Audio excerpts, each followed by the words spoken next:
Apakah Ratu Balkis benar-benar keturunan jin? Ataukah ini hanyalah mitos yang diwariskan turun-temurun? Kisahnya penuh misteri, antara legenda dan sejarah. Mari kita ungkap satu persatu.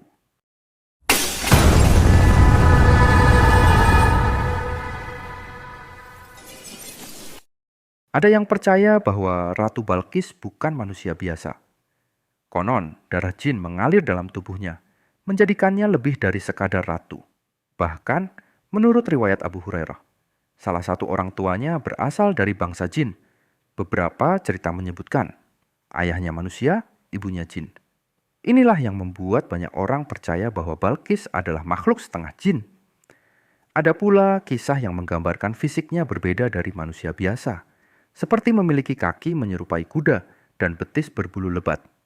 Ciri-ciri yang dalam mitologi Arab sering dikaitkan dengan bangsa jin. Tapi, benarkah ini? Ataukah hanya mitos yang dilebih-lebihkan? Sebagian ulama menyebutkan bahwa riwayat ini lemah. Mereka menyatakan bahwa tidak ada dalil kuat, baik dalam Al-Quran maupun hadits sahih, yang menyebutkan Balkis berasal dari bangsa jin. Dalam Al-Quran, Ratu Balkis muncul dalam surah An-Naml ayat 38-40 saat dia menguji kebijaksanaan Nabi Sulaiman. Tidak ada satupun ayat yang menyebutkan bahwa ia bukan manusia. Maka banyak sejarawan dan ahli tafsir berpendapat bahwa kisah keturunan jin ini hanyalah metafora. Cara masyarakat zaman dahulu menggambarkan kehebatan dan keistimewaan Balkis. Ratu Balkis adalah pemimpin dari kerajaan Saba, sebuah kerajaan makmur yang terletak di wilayah Yaman. Al-Quran dalam surah Saba ayat 15-17 menggambarkan kemakmuran rakyat Saba dengan 2 kebun yang berbuah lebat, simbol berkah dari Allah. Sayangnya, kemakmuran itu berakhir karena rakyat Saba menjadi sombong dan tidak bersyukur. Allah pun menurunkan azab besar, meruntuhkan bendungan yang menopang kehidupan mereka. Balkis memimpin di masa kejayaan. Ia digambarkan sebagai sosok yang cerdas, bijak, dan berwibawa.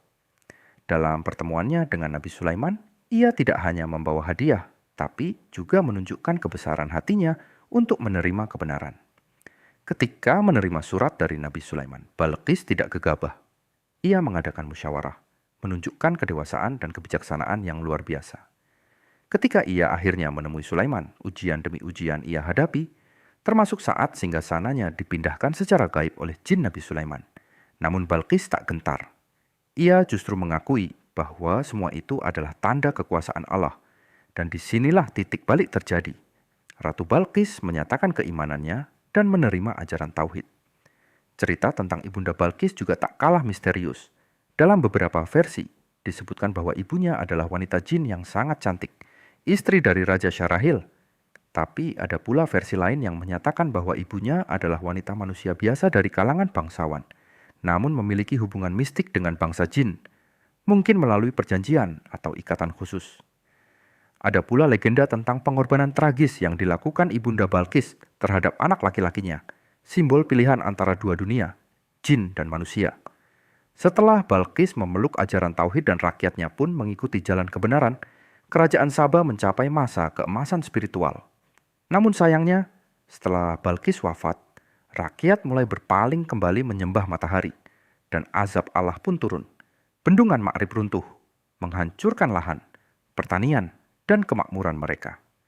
Ini menjadi pelajaran pahit, bahwa tanpa keimanan, kejayaan tak bisa bertahan lama. Jadi, apakah Ratu Balkis keturunan jin? Hingga kini belum ada bukti sejarah atau arkeologi yang membenarkannya. Namun, kisah ini mengajarkan kita tentang kepemimpinan, kebijaksanaan, dan pentingnya menerima kebenaran. Ratu Balkis mungkin diliputi mitos dan legenda, tapi ia tetap menjadi simbol pemimpin besar yang mampu mengubah takdir bangsanya. Wallahu a'lam bisyawab, hanya Allah yang maha mengetahui segala kebenaran.